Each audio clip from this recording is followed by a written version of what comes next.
मेरे प्यारे बच्चों, एक्सप्लेनेशन ऑफ ट्रिग्नोमेट्री में हम कंटिन्यू करते हैं ट्रिग्नोमेट्रिक रेशियो। ट्रिग्नोमेट्रिक रेशियो जैसे ट्रिग्नोमेट्रिक में बताया राइट एंगल ट्रायंगल पे यूज़ होती है। ओके, ट्रिग्नोमेट्रिक रेशियो क्या होता है? जो राइट एंगल ट्रायंगल के 3 एंगल्स और 3 साइड्स होती है ना, उनके बीच का रिलेशन, उसको हम बोलते हैं ट्रिग्नोमेट्रिक रेशियो। ठीक, जैसे फ्रूट्स नेम वेजिटेबल्स नेम होते हैं, उसी प्रकार से ट्रिग्नोमेट्रिक रेशियोज़ के भी नाम होते हैं। और टोटल 6 ट्रिग्नोमेट्रिक रेशियो होते हैं। टोटल कितने ट्रिग्नोमेट्रिक रेशियो होते हैं? 6। ठीक है, जिसमें से फर्स्ट आपका है साइन ए, बाकी 5 मैं आपको आगे बताऊंगी। ठीक है, साइन ए। साइन ए का मतलब क्या हुआ? Sine of angle A. क्या है? Sine of angle A. ये आपको ट्रायंगल दिख रहा है, ट्रायंगल ए बी सी।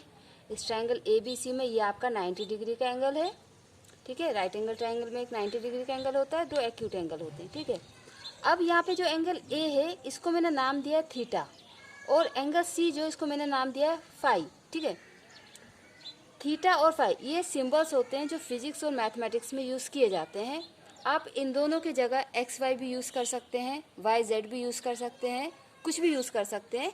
पर क्या है ना कि एक्स वाई जेड हम क्वाड्रेटिक इक्वेशंस और कई जगह यूज़ करते हैं, तो उसको थोड़ा कन्फ्यूजन को अलग करने के लिए जो एंगल्स होते हैं वो थीटा, बीटा, गामा, लैम्डा इनसे डिनोट किया जाता है। ओके, तो वो कोई बिग इशू नहीं है, it's just a donate means angle A को डोनेट करने का वो है और कुछ नहीं।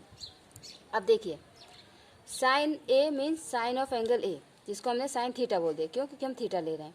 हम यहाँ पे ट्रिग्नोमेट्रिक रेशियो अभी मैं थीटा के हिसाब से आपको बता रही हूँ। ठीक है, लेकिन हमारे पास दूसरा एक्यूट एंगल फाई भी होता है। अगर हमको उसके हिसाब से बताना है तो थोड़ा सा चेंज आता है। वो चेंज क्या होता है? हम सब जानते हैं कि 90 डिग्री एंगल के सामने वाली लाइन हमेशा हाइपोटेनस होती है। ठीक है, लेकिन परपेंडिकुलर और बेस में थोड़ा सा फ़र्क आ जाता है। जब हम अगर इस एंगल की जगह ये एंगल लेंगे तो वो कैसे फ़र्क आएगा? जैसे एंगल ए के लिए क्या होगा? इस एंगल ए के लिए आपका बेस ए बी होगा, परपेंडिकुलर बी सी होगा, और हाइपोटेनस तो ए सी फिक्स है। ओके, ये यहाँ पे मैंने आपको लिख के बताया। लेकिन एंगल सी के लिए क्या होगा? जो कि आपका एंगल फाई है, आपका बेस बी सी हो जाएगा, ए बी आपका परपेंडिकुलर हो जाएगा, और हाइपोटेनस ए सी रहेगा। ठीक है, दूसरी बात, बेस को बी से डिनोट किया है, परपेंडिकुलर को पी से, और हाइपोटेनस को एच से। नॉर्मली इन्हीं लेटर्स से उनको डिनोट किया जाता है। अब ये बेस और परपेंडिकुलर पता कैसे चलेगा कि हमको कब बेस, मतलब इसको बेस लेना है कि परपेंडिकुलर लेना है, या बीसी को बेस या परपेंडिकुलर लेना है, ये कैसे पता चलेगा? क्योंकि जो बिगनर्स होते हैं उनको इसमें थोड़ी प्रॉब्लम आ जाती है कि कब मुझे किस लाइन को बेस लेना है, किस लाइन को परपेंडिकुलर लेना है। उसके लिए क्या है, अगर आपने एंगल थीटा लिया, सपोज करो आप एंगल ए या एंगल थीटा ले रहे हो, एंगल ए या एंगल थीटा के सामने कौन सी लाइन है, उसके अपोजिट कौन सी लाइन है? B C. Okay, angle A angle theta के अपोजिट कौन सी लाइन है? बी सी। तो बी सी आपका परपेंडिकुलर होगा। मीन्स हम अगर साइन ऑफ एंगल ए ले रहे हैं तो एंगल ए के सामने या एंगल ए के अपोजिट में कौन सी लाइन है? बी सी। तो बी सी आपका परपेंडिकुलर होगा, और जो रिमेनिंग लाइन है वो आपका बेस हो जाएगा। दैट मीन्स एंगल ए के लिए हमारा बेस ए बी होगा, और बी सी हमारा परपेंडिकुलर होगा। क्यों? क्योंकि एंगल ए के अपोजिट जो लाइन है वो बी सी है, और एंगल ए जिस लाइन के ऊपर है वो ए बी है। तो जिस लाइन के ऊपर होगा वो आपका बेस होगा, और उस एंगल के अपोजिट जो लाइन होगी वो आपका परपेंडिकुलर होगा। उसी सेम एंगल सी के अपोजिट ए बी है, तो ए बी क्या हो गया? परपेंडिकुलर। और एंगल सी आपका किसके ऊपर है? BC के ऊपर, तो BC आपका बेस होगा। ये क्लियर हो गया आपको कि कब हमें किसको बेस लेना है, किसको परपेंडिकुलर लेना है। अगर कोई डाउट होगा तो कमेंट बॉक्स में आप कमेंट कर सकते हो। अब sine theta means sine of angle A sine theta क्या होगा? Perpendicular upon hypotenuse. Perpendicular upon hypotenuse sine theta, इसका रेशियो क्या होगा? Perpendicular upon hypotenuse. ये आपका फर्स्ट ट्रिग्नोमेट्रिक रेशियो हुआ। ओके, देन आपका सेकंड ट्रिग्नोमेट्रिक रेशियो क्या होगा? Cosine of angle A means cos theta, that is base upon hypotenuse. क्या है? Base upon hypotenuse. थर्ड आपका ट्रिग्नोमेट्रिक रेशियो होता है tangent of angle A means tan theta is equal to perpendicular upon base. Fourth आपका trigonometric ratio का नाम है cotangent of angle A means cot A means cot theta equal to base upon perpendicular. Fifth आपका secant of angle A means secant theta equal to hypotenuse upon base.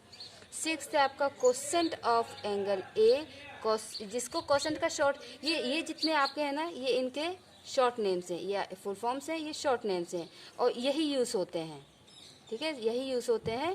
हाँ, ये जो cosec है आपका, ये अब आजकल चेंज हो गया, इसको SCSC बोलते हैं, ठीक है।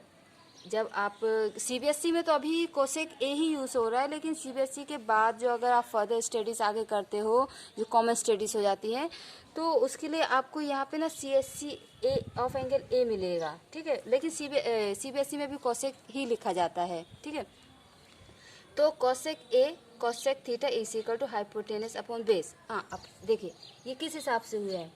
ये हमारा ट्रायंगल है जो मैंने पीछे बनाया हुआ है, ये आपका थीटा है, ये आपका फाई है, ये आपका एंगल ए, ये एंगल बी, ये angle C, according to angle A के अकॉर्डिंग, ठीक है, अकॉर्डिंग टू एंगल ए। ये आपका बेस होगा, ये आपका परपेंडिकुलर होगा और ये आपका हाइपोटेनियस होगा, ठीक है। ठीक, तो ये एंगल एक हिसाब से ये सारे हैं। बट अगर यहीं पे आप इसको एंगल ए नहीं लेके एंगल सी लेते हैं, ओके, ये आपका थीटा, एंगल ए बी, ये 90 डिग्री होगा, ओके बच्चों, ये हमेशा 90 डिग्री होता है। ये एंगल सी, अगर आप एंगल सी या फाई के अकॉर्डिंग लेते हैं, ठीक है, तो फाई के अकॉर्डिंग क्या हो जाएगा, फर्स्ट आपका साइन फाई। अब एंगल फाई के अपोजिट ये लाइन है, तो ये आपका परपेंडिकुलर होगा बच्चों, ये आपका क्या होगा, परपेंडिकुलर, तो ये आपका हो जाएगा बेस और ये हाइपोटेनियस, तो आपका फिक्स है। तो साइन फाई क्या हो जाएगा, साइन क्या होता है, साइन क्या होता है, प्लीज चेक, साइन होता है परपेंडिकुलर अपॉन हाइपोटेनियस। तो क्या हो जाएगा, परपेंडिकुलर हमारा क्या है ए बी और हाइपोटेनियस क्या है AC, ओके।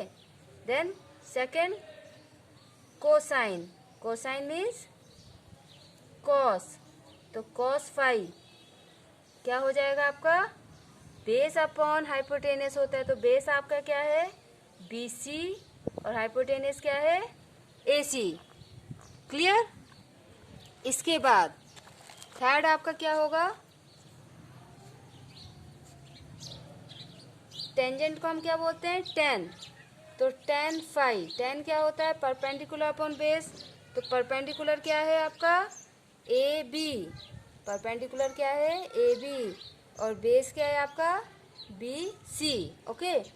फोर्थ आपका क्या है कोटेंजेंट, तो कोटेंजेंट को हम बोलते हैं कॉट, तो कॉट फाई आपका क्या हो जाएगा, कॉट क्या होता है बेस अपॉन परपेंडिकुलर, तो बेस आपका क्या है BC और परपेंडिकुलर आपका क्या है AB। फिफ्थ आपका आएगा सेकेंड, तो सेकेंड को हम बोलते हैं सेक, तो सेक फाई क्या हो जाएगा, सेक क्या होता है हाइपोटेनस अपॉन बेस, हाइपोटेनस है आपका AC एंड बेस है आपका BC।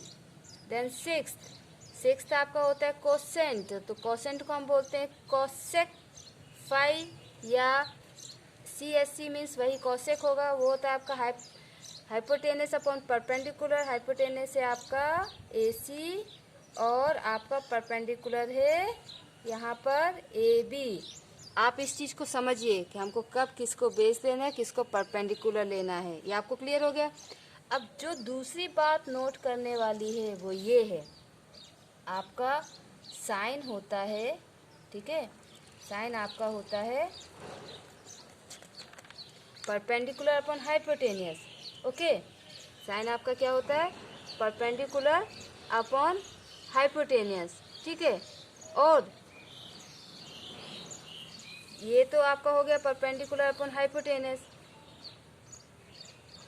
और कोसेक आपका होता है हाइपोटेनियस अपॉन परपेंडिकुलर, कोसेक आपका क्या होता है हाइपोटेनियस अपॉन परपेंडिकुलर। तो देखिए साइन हुआ परपेंडिकुलर अपन हाइपोटेनस, कोसेक हुआ hypotenuse upon perpendicular, means sine का रेसिप्रोकल है कोसेक और कोसेक का रेसिप्रोकल है साइन, मीन्स आपका sine is equal to 1 upon cosec होगा। ठीक है, अगर आप यहाँ पे लिखते हो साइन ए तो वो क्या हो जाएगा 1 अपॉन कोसेक ए, या फिर कोसेक ए हो जाएगा आपका 1 अपॉन साइन ए। क्लियर? सिमिलरली ये तो आपका फर्स्ट हो गया कि साइन का रेसिप्रोकल कोसेक, कोसेक का रेसिप्रोकल साइन। सेकंड आप देखिए आपका कोस, कोस क्या होता है बेस अपॉन हाइपोटेनियस, कोस क्या होता है बेस अपॉन हाइपोटेनियस, और सेक क्या होता है हाइपोटेनियस अपॉन बेस।